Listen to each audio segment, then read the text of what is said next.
Do you think that he was bad faith at all in your last convo? Apparently he reflects on our conversation. No, I recently had a conversation with the left-wing streamer called Destiny, and judging by the reactions and even the thumbnail of that video, it's safe to say it went very poorly. One might even say the vibes were off. Try to say the N-word?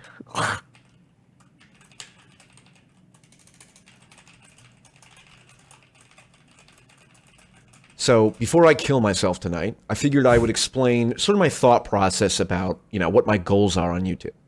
That's a joke, by the way. I will never kill myself because I watch Art Chat. Say it with me now. You should never kill yourself. Exactly. You guys are learning quick. My fundamental goal is addressing political polarization. Every mature adult knows that your childhood experiences shape who you are in adulthood. And one important thing to know about me and my motivations is that I grew up in a household saturated by conflict. And so, for better or worse, I am wired inescapably to internalize external conflict and to try to play the mediator as best as I can. A lot of people will dispute that being a mediator is even the right strategy in our current political environment, and that's fine. I think they're completely wrong, but that's a separate issue. My interest in Destiny is not just because he's sort of the default influencer for intelligent people who are interested in political and philosophical ideas, but because he's sort of the leading figure on the forefront of this massive technological and political and media shift from... Why did he correct that? You don't need that. I am the leader. Yes. Who are interested in political and philosophical ideas, but because he's sort of the leading I am the leading. That's right. The leading. Yeah. We didn't need this correction down here. Figure on the forefront of this massive technological and political and media shift from old media to new alternative media. And my biggest issue with him is he says a lot of stuff that is, I would say, unproductive when it comes to building bridges, isolating the genuine extremists on either side, and uniting the center. He doesn't do that very effectively, in my opinion. My goal with talking to him is not to convince him or his audience of anything, because I do not believe that is my job. I just operate by say what you believe to be true as best as you can and see what happens. And that bears all kinds of costs, but it frees me up to just say what I believe to be true and not worry about trying to win an argument or maintain a certain perception, because I do not give two flying fucks about what people think of me. That's why I ban all comments that disagree with me or put the Easter Island head emoji in the comments to make fun of my elongated head. Anyway, I just wanted to follow my curiosity and ask him questions about, well, had he even seen Vivek's plan to abolish the Department of Education? What did he know about the Make America Healthy Again movement? All that stuff. Because I, like many people, I'm sure, rely on Destiny to be a reliable left-wing voice, at least some of the time, on important issues, like with the Twitter files or a lot of vaccine stuff. He has fundamentally shaped how I view those issues, and in a way that I think equips me to have a more accurate perception of those issues. The primary issue I have with Destiny that underpinned our disagreement is this whole facts versus vibes debate. Now, despite how it may have been perceived and the degree to which I contributed to that perception, my point about the value of intuition does not terminate with just go with the vibes, bro. I'm speaking to a much deeper philosophical and neuroscientific point about the degree to which emotions, motivation, and unconscious processing plays in our decision making. Like I said, I ban most comments that disagree with me. However, I let some slide, like this one. It occurs to me you're not being very consistent in your... I don't know if he'll get into this, but if you've trained any particular thing to a high level of proficiency, you're not really spending much brain power on that particular thing, right? If two boxers are boxing, if two UFC guys are UFCing, if an archer is archering, if a shooter is shooting, typically you're at a very, very, very macro level thinking of like, what particular thing that I've trained a million times do I want to deploy at this point in time? You're not thinking about all of the individual mechanics, because at the point of like confrontation or utilization of the skill, your training kicks in, right? That's the whole point of doing the training. The reason why you train is so that those skills are not only that you're proficient at them, but so that when the time comes to utilize them, they're automatic, right? You don't want to have to think about like what's the right way to throw a punch or the right way to, like hold your firearm or unholster a gun or pull back. Like you don't want to, these are automatic things, right? The intuition and vibe stuff that he's talking about is true in that even me, everybody technically goes everybody technically does things by vibes or intuition or whatever. But what we have to do is we have to take a step back and we have to understand that your intuition can be wrong. So your goal is to train your intuition, right? I don't know if he'll get into this or not, but like, so I'm not going to sit here and say like we shouldn't use our vibes or intuitions. Like I use my vibes and intuitions. Like when I hear somebody say something, I'm like, the way that he said that word, I actually don't like. When I was debating that one guy before, and he would say things like, "Oh, this is Chaim Wiseman said this thing," and I'm like, "That's a really wrong pronunciation of that." I'm checking this. Or if I hear somebody say something like, "Oh, what were we watching yesterday?" Lav does this a lot when she talks politics. I don't know where she picked this up at, but she uses this phrase. Is it social cohesion or societal trust? It's a big dog whistle for society's not white enough, basically. Anytime I hear that, it's, oh, you've read somebody who cited Putnam and said something about how we need more white people in society, right? It's high trust or these are like dog whistles for all this. It could also be like a legitimate like point that somebody has read and they are using these terms. They're not using them maliciously, or a person who doesn't know how the thing is pronounced. I mispronounce a ton of things, right? But all I'm saying is that everybody relies on vibes and intuitions to some extent. You have to, because you don't have time to verify or validate every single possible thing you read. You can't. There's some level of trust in everything when you're starting to, or at all points in time. Even the biggest experts in the world are trusting other people, up and down the chain of what they're working on. But we just need to understand that that process can be hijacked, right? That's why with him, I use the car salesman analogy to where it's like, well, think about who you're listening to. Like, you're telling me that this car salesman is making a really compelling reason to buy this car. Well, of course he is, right? But it's not even that I just wouldn't trust the car salesman. I also wouldn't trust the car salesman from the other dealership to tell me bad things about this guy, because he's incentivized to sell just his own cars, right? The point of the analogy is to show that like other people can hijack our heuristics. People know, like any good con artist or scammer, people know what makes a person trust somebody. They know what makes a person, buy things, or what motivates people to do things, and they'll hijack those processes. So just be careful when you're thinking about those things. Yeah. Your own enlightened centrism position when you lean so heavily on your schizo point of view. A true enlightened centrist would be a perfect balance of the Destiny-style autist and the old-school Jordan Peterson-style schizo. Now, just to be clear, I obviously value facts and rational thinking, and even if I said I didn't, you'd know that was a lie, because I go to, one might say, autistic lengths to cite various neuroscientific and philosophical lectures, and spending dozens of hours making PowerPoint diagrams talking about transjective affordances and mimetic fitness and all kinds of fact-based rational shit. I'd be careful calling that fact-based rational shit, because a lot of this was like conceptual, like abstract thought stuff. Not that that's not good or anything. Like conceptual and abstract thought is really important, but you also have to be able to apply it at like a practical applied level as well, right?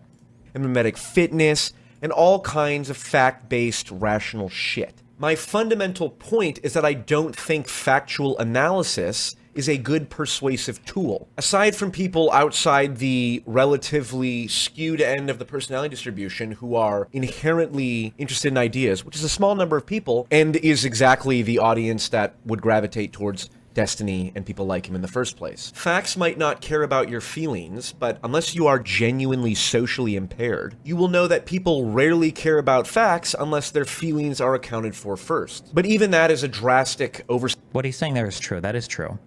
Simplification of the point I'm trying to make, and leaves out, the point about how all reasoning is motivated reasoning, how two people can say the exact same thing in the exact same way and have it perceived completely differently depending on the audience's preconceived emotional unconscious attitude towards each speaker. This is really funny because what he just said there plays exactly into those trans jokes that we were evaluating yesterday, where I was reading this trans jokes from the AI bot, and I was saying, I'm pretty sure you could perceive this as being pro-trans or anti-trans, depending upon who's saying it. Like if I made that joke about how, like, of course our female swim team is amazing, look at what they compete against at home, right? Well, that's a funny joke. Is it necessarily transphobic? I don't know. But like if Tim Pool were to tweet that, everybody would be like, oh, nice trans joke, dude, or whatever, right? That the same joke said, even in a similar manner, could be perceived totally differently depending upon the audience, the forum, and the speaker, depending on, but yeah. Etc. Somewhere in Robert Sapolsky's human behavioral biology course, or whatever it's called. Actually, I'll say this too, because he said something in the beginning that was true as well. Same thing in the exact same. all reasoning is motivated reasoning. All reasoning is motivated reasoning from a strictly factual basis, right? Even epistemic truth is motivated to some extent by the fact that you want to produce logical or consistent outcomes, right? I mean, like, could we develop inconsistent logics? Sure, but why not? Well, to say why we shouldn't necessarily involves some degree of normativity or ethics, right? Well, we should favor things that are rational instead of things that are irrational. And all of these things precede any sort of rationality. So it is true here, right? How two people can say the exact same thing in the exact same way and have it perceived completely differently depending on the audience's preconceived emotional unconscious attitude towards each speaker, etc. Somewhere in Robert Sapolsky's human behavioral biology course, or whatever it's called, that I forgot to timestamp, he explains the structure of the cortical wiring of the human brain. And if you were to reduce my entire worldview to a single AI-generated model of neuronal wiring, it would look like this. The thick red tissue is the neuronal wiring that goes from your limbic system, which is where all your emotions and vibes are stored, to your cortex, which is where your reasoning and thinking is done. The thin blue wiring wrapped around the thick red. Calling it motivated reasoning makes no sense to call it that. It's like calling everything self-interested. I mean, like, you're kind of that. No, you're right. Like, I wouldn't call it motivated reasoning. I think that is it trivializes the term. It's just good to consider it at some points, I guess. Yeah. Tissue is the cortical wiring that goes from your cortex and to your limbic system. Sapolsky describes this as vines being wrapped around a tree trunk. Sorry, I forgot what I was on. Do you think that he was bad faith at all in your last convo? P.F. Jung? No, I don't think so. I think he was exceedingly good faith. The fact that he was, again, I give a high level of credibility to anybody that's willing to sit through with me and read through like a fucking law that's passed or and like an amendment and all that. I give him a lot of credibility for that. Even if I don't like some of the reasoning that he uses and we disagree on things, like, I give him a lot of credibility for that. The thick red tissue is the neuronal wiring that goes from your limbic system, which is where all your emotions and vibes are stored, to your cortex, which is where your reasoning and thinking is done. The thin blue wiring wrapped around the thick red tissue is the cortical wiring that goes from your cortex and to your limbic system. Sapolsky describes this as vines being wrapped around a tree trunk. There's way more neuronal projections going from your limbic system to your cortex than the other way around. The key point that understanding this neural architecture betrays is that your emotions, your intuitions, your vibes, all of that plays a much more fundamental role in your decision making and your perceptions than you might otherwise think. And a lot of people struggle to come to terms with the fact that A, this is just how human nature works and you are never going to change it and you're much better adapting to it than trying to resist. Is he arguing that he's still right or just explaining why he thinks the way he thinks? I think he's just explaining the way that he thinks. And he might be arguing that I'm not accounting for the way that people think as much, but I don't think he's made any statement about who's right or wrong at this point. I think it's just like explaining. I think it's just going over like how people think or whatever. More fundamental role in your decision making and your perceptions than you might otherwise think. And a lot of people struggle to come to terms with the fact that A, this is just how human nature works and you are never going to change it and you're much better adapting to it than trying to resist it. And B, most of the time you should listen to your intuitions over your rational thinking. You may be familiar with Daniel Kahneman's thinking. That's a really scary statement. Most of the time you should listen to your intuitions over your rational thinking. Like, you need to appeal to some other foundation there, because sometimes your intuitions can be very important. Like, say, feeling unsafe or uncomfortable around somebody, and sometimes your intuitions can be very off, like types of loss aversion or reward systems that can get you addicted to gambling. I guess it just depends. It just really, really, really depends on what we're talking about there. But I'll let it stand as a general thing, maybe. But maybe. Better adapting to it than trying to resist it. And B, most of the time you should listen to your intuitions over your rational thinking. You may be familiar with Daniel Kahneman's Thinking Fast and Slow, which is like the Bible of people who worship at the altar of pure rationality and who hate intuitive thinking. Well, here's Ian McGilchrist, who's one of several highly credible individuals who I very poorly and imperfectly base my worldview on, talking about this very issue. I just want to comment on intuition and imagination, because I think they are extraordinarily important for understanding the world. and partly due to Dan Kahneman's very entertaining and successful books, a lot of people have come away with the idea that intuition would be a very bad thing to be guided by at any stage to any degree. But I say that these clever scenarios that are set up by psychologists in which you can show that what you would probably intuitively think is wrong are simply the equivalents of optical illusions. There are optical illusions amen to that. That are so striking that, you know, I say, look, those two lines are the same length. If you say they can't be, but they are. But I've never heard anybody, after being shown one of those optical illusions, going, oh, well, that does it. You know, from now on, I'm never going to use my eyes again. But our intuition, you know, you can set up these artificial situations in which we seem to be getting things wrong by following our intuitions. That's often because 99% of the time we followed this intuition, it would intelligently and quickly take us to the right solution. Again, this whole issue is very complex, and if you're still not convinced, that's fine. Yeah, but you need to have some like decision-making criteria or some internal, I wouldn't call it heuristic, some internal schema. You have to have a way to figure out when you shouldn't listen to your intuition, because people can hijack those and mislead you, right? Like, the onus is on me to A, try to provide additional evidence to convince you otherwise, and B, act in a manner that is commensurate with you caring about what I have to say in the first place. I obviously meme a lot, but one thing I do genuinely take pride in is that on, you know, some of my videos at least, there's always like one or two comments that are highly upvoted that are not overly aggressive or insulting, but they say something to the effect of like, I think you're wrong and here's why. And I like that because it means that people who disagree with me and think I'm misguided are still watching my videos because they think I'm worthy of like morbid curiosity or something, which is, you know, that's what I try to inspire when I go on dates with women. Anyway, I would recommend that everyone familiarize yourself with J-Reg's Autismophrenia video if you want a better explanation of everything I'm getting at. Until then, good luck and Godspeed.